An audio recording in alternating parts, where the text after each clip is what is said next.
Every time you touch me, I think about how much better he'd be, she said casually while I cooked dinner. So I moved out that night.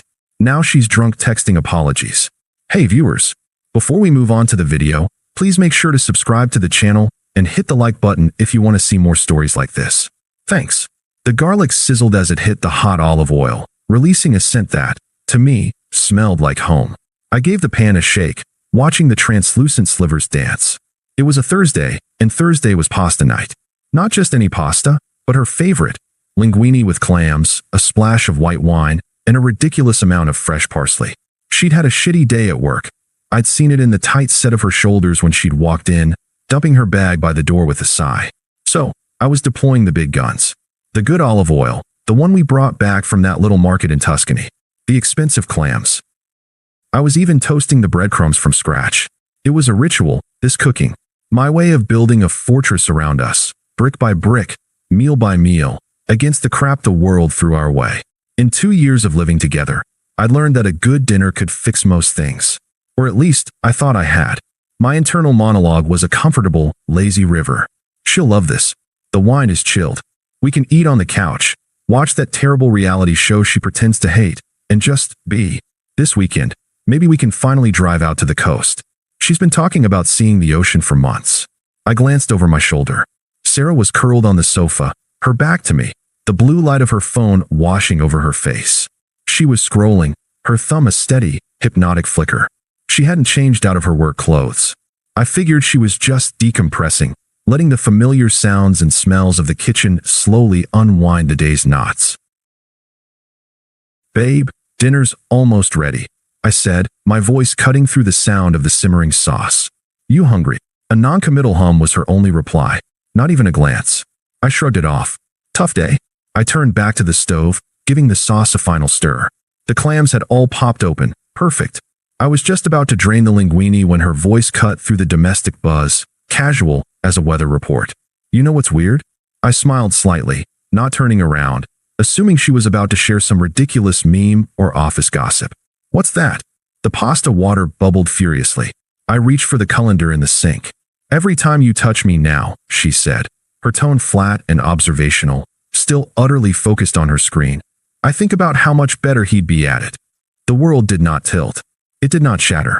It simply stopped. My hand, hovering over the colander, froze. The sizzle of the pan, the roar of the boiling water, it all receded into a distant, muffled hum, as if I'd been plunged underwater. The words hung in the steam-filled air, sharp and grotesque, completely divorced from the scene around them. I slowly turned around. She hadn't moved. The phone was still held aloft, her face bathed in its glow.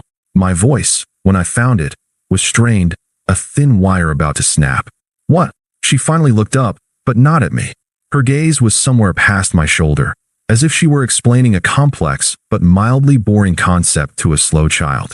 There was no malice, no guilt, just a detached, clinical assessment. I mean, you're nice. You're comfortable. She gave a slight, almost imperceptible shrug. But Ryan actually knows how to make a woman feel wanted. You know, Ryan. The name was a punch to the gut, knocking the air from my lungs. Ryan, her personal trainer. The guy with the too white smile and the constant posts about optimizing your life. I'd met him once when I picked her up. He'd given me a firm, performative handshake and called me boss. Ryan, I managed to choke out. You're a trainer?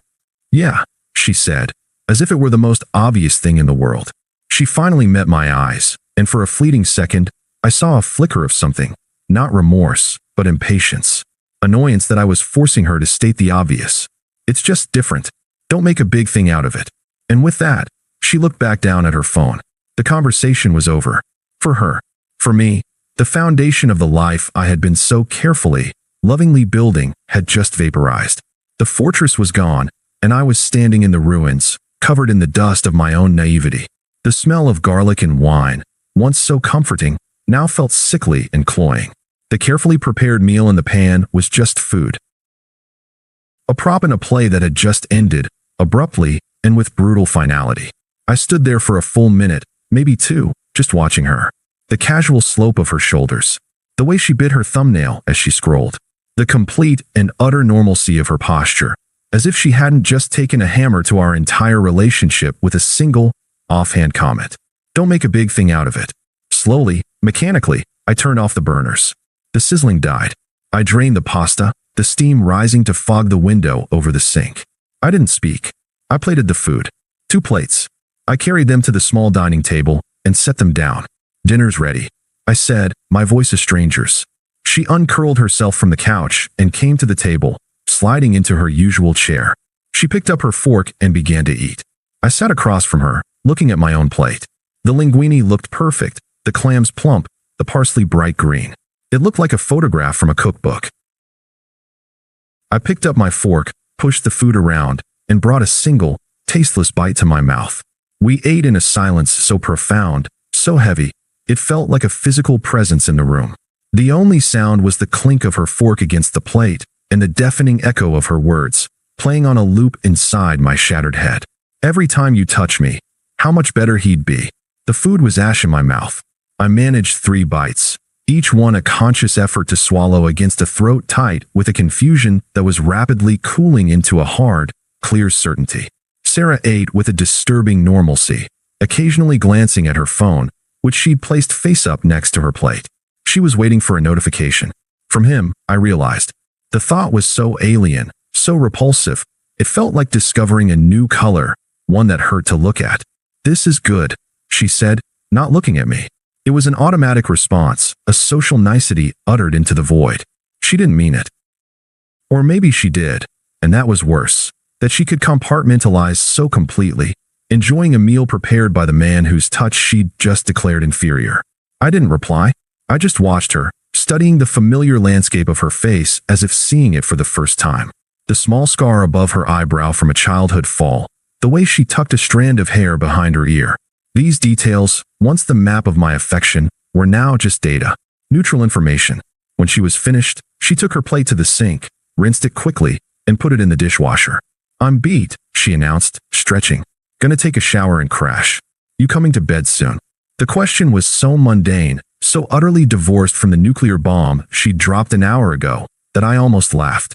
A bitter, broken sound lodged itself in my chest. "Every time you touch me," the words echoed, sanitizing any thought of sharing a bed, a shower, a space with her.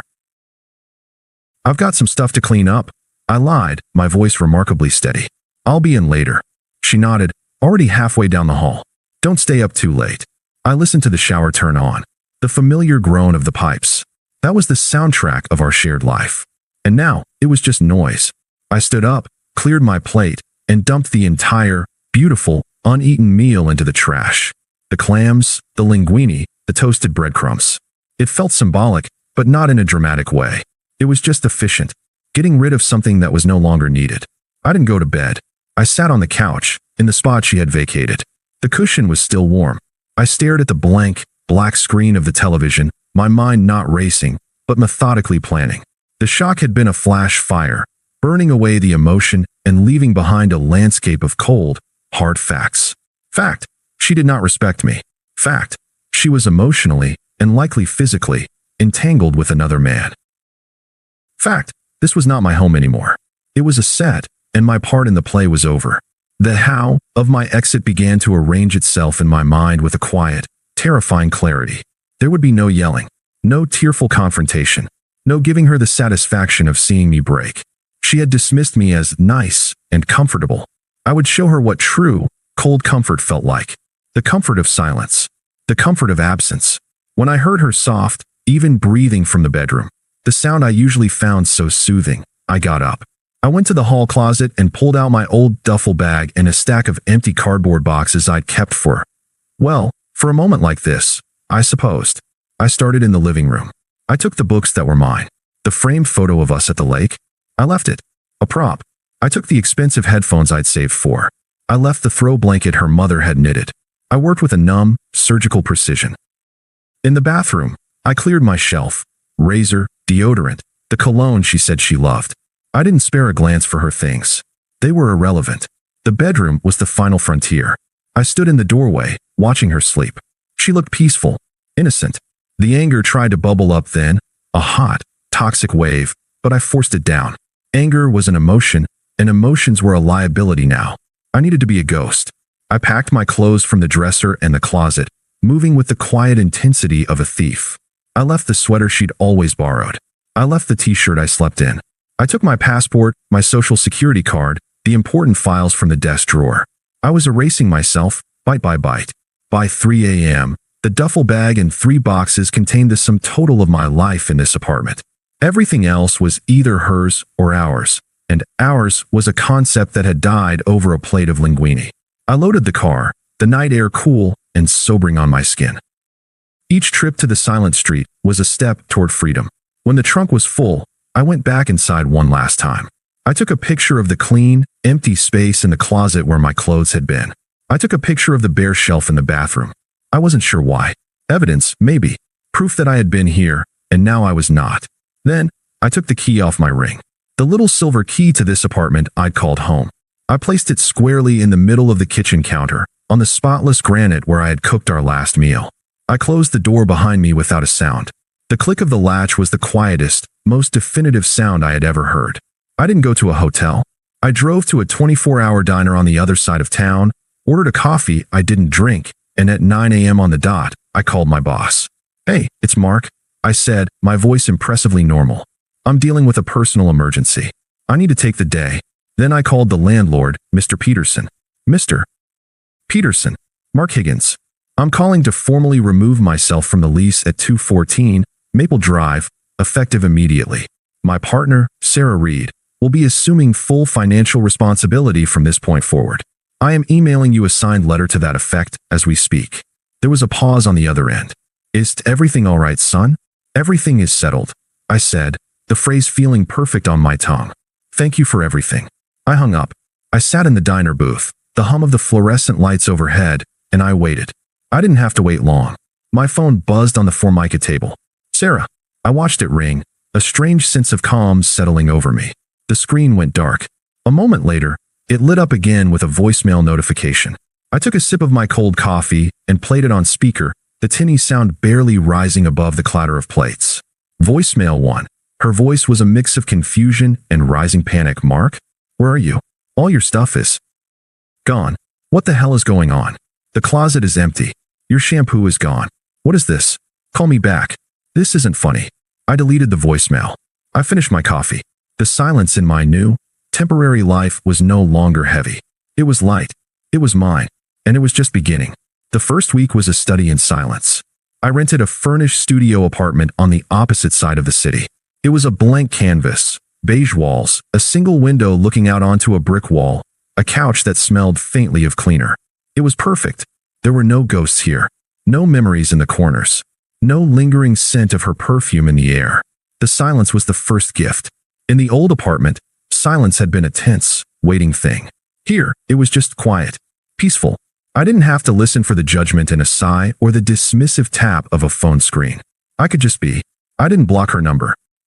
A part of me, the part that was still processing the sheer audacity of her betrayal, needed to see it play out. Leaving the line open wasn't about hope. It was about witnessing the consequences. It was a passive, powerful act of spectatorship. My healing wasn't dramatic. It was procedural, like my packing had been. I found a gym, a no-frills, meat and potatoes place with clanging iron and grunting men, a universe away from Ryan's sleek, perfumed torture chamber. I went every day. The burn in my muscles was a clean pain, one I understood and controlled. It scrubbed the mental static away. I reconnected with friends I'd slowly drifted from during my 2 years with Sarah. We went to a sports bar, ate wings, and laughed about things that had nothing to do with my collapsed life. They didn't ask, and I didn't tell. It was a relief. My internal voice, once a confused and wounded echo of her words, began to change. It became clearer, sharper. "She was a weight you didn't know you were carrying," it said one morning as I enjoyed coffee in the quiet of my studio. "And now you're free." The text started after about 10 days. The first one was Shrutan Shingdug, tinged with a frustration that I wasn't playing my assigned role. Text 1, from Sarah. "Okay, I get it, you're mad. Can we please talk? The landlord is being a dick about the rent." I read it, felt nothing, and put the phone down. I was in the middle of applying for new jobs, ones with better pay and a clearer path forward. My future was a spreadsheet, not a therapy session. The voicemail came 2 weeks later. Her voice was different, shakier, stripped of its casual cruelty. Voicemail 2. Her voice was thick, as if she'd been crying. Mark. I saw Ryan at the gym with Sarah. He was doing the same things with her. The same stretches, the same adjustments. He was whispering to her. I was just one of. God, I was so stupid. Please, I need to talk to you. I can't do this alone. A grim smile touched my lips. One of many. The great Ryan, the man who knew how to make a woman feel wanted, had a conveyor belt of clients. She wasn't special. She was just available. The irony was so perfect it was almost poetic. I didn't call back. I deleted the voicemail and went for a run. The rhythm of my feet on the pavement was a better conversation than anything I could ever have with her. The drunk texts began a few nights later. They were a messy, pathetic cascade, a window into a life unraveling in real time. Text 3, 1:14 a.m. I'm so sorry. I never meant it. You were the best thing I ever had. I was just scared. Ryan is a piece of shit, and I miss you so much it hurts. Text 4, 1:27 a.m. Do you ever think about me? I think about you all the time now. I can't believe I said that to you. It was the worst mistake of my life. Text 5, 1:51 a.m. Please answer me. Just one text. I have no one to talk to. I read them in the clear, sober light of the next morning. There was no satisfaction, only a distant pity, the kind you might feel for a character in a sad movie. Her consequences were no longer my concern. The final text in this phase came a day later, sober and full of a new, grim reality. Text 6, 10:03 a.m. I had to move. I'm in a shitty studio on the other side of town. I can't believe this is my life now. Please answer me. So, she'd lost the apartment. The home I had meticulously built for us, the one she had so carelessly poisoned, was gone. She was now in a box similar to mine, but hers was filled with the rubble of her own choices, while mine was a foundation. I stood at my window, looking at the brick wall. The chain of karma was complete. Ryan had used her and discarded her. She was broke, alone, and living in a place she described as shitty. The scales, in their own brutal way, had been balanced. I felt a chapter close. The spectacle was over. There was nothing left to see. I picked up my phone, my thumb hovering over the block button. But I paused. A colder, more curious part of me wondered if she had one last, desperate act in her. I decided to wait. The final scene, if it came, would be on my terms, at my doorstep. And I knew exactly what I would say. 2 months to the day after I walked out, I was truly happy. Not the performative, placid happiness of my life with Sarah, but a vibrant, self-sufficient kind. My new job was challenging and paid significantly more. My studio no longer felt temporary. It felt like a sanctuary I had built with my own 2 hands. The silence was a companion, not a void. I was getting ready to meet some friends, the ones I'd reconnected with, for a drink. I was looking forward to it. I just pulled on a jacket when a sound broke the quiet. A hesitant, almost timid knock on my door. It was a foreign sound. No one ever came here. A cold, clear intuition settled over me. I knew who it was before I even looked through the peephole. And there she was. Sarah. She looked diminished. The confident glow she'd always carried was gone, replaced by a pale, washed-out anxiety. She was clutching her phone like a lifeline, her shoulders hunched against the evening chill. She looked small standing in the impersonal hallway of my building. For a moment, I considered not answering, letting her stand there until she gave up. But that would have been an action, a reaction, and she was no longer worthy of either. So, I opened the door. Her eyes widened, a frantic hope flashing in them like a dying light bulb. Mark. God, you look good. She was right. I felt good. The gym, the peace, the lack of emotional drain, it had all physically reshaped me. I didn't smile. I simply leaned against the doorframe, crossing my arms, completely relaxed. The picture of a man interrupted, not a man confronted. Can I help you? I asked, my voice flat and polite, as if she were a stranger asking for directions. The hope in her eyes flickered. My calm was clearly not what she'd prepared for. She'd expected anger, tears, or at least some kind of emotional opening she could claw her way into. I got your address from Jake. She swallowed, her gaze dropping for a second. I had to see you. I'm so sorry. What I said, it was the biggest mistake of my life. I said nothing. I just watched her, letting the silence press down on her. Ryan was nothing, she continued, her voice gaining a desperate, wheedling tone. A lie. He was using me. You're everything. You were always everything. She started to cry then, quiet, pathetic tears that tracked through her makeup. It was a performance, and a poor one. I felt nothing. Not pity, not schadenfreude.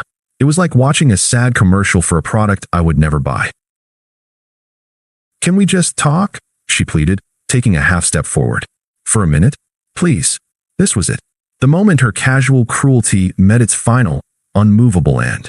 I looked her up and down, not with lust or nostalgia, but with a mild, detached amusement, as if assessing a mildly inconvenient piece of furniture left in the hallway.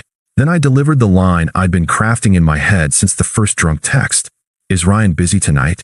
I asked, my tone light, almost conversational. The effect was instant and devastating. Her face, already pale, went bone white. Her jaw went slack. She physically recoiled as if I'd slapped her. The reference to her own words, thrown back at her not with rage, but with a mocking, casual precision, shattered the last of her composure.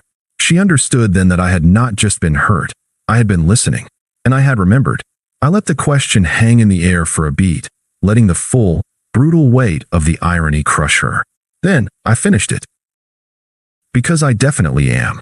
I didn't wait for a reply. There was nothing left to say. I didn't slam the door in a fit of drama. I simply closed it. The sound was soft, firm, and utterly final. A period at the end of a terrible sentence. I stood there for a second listening.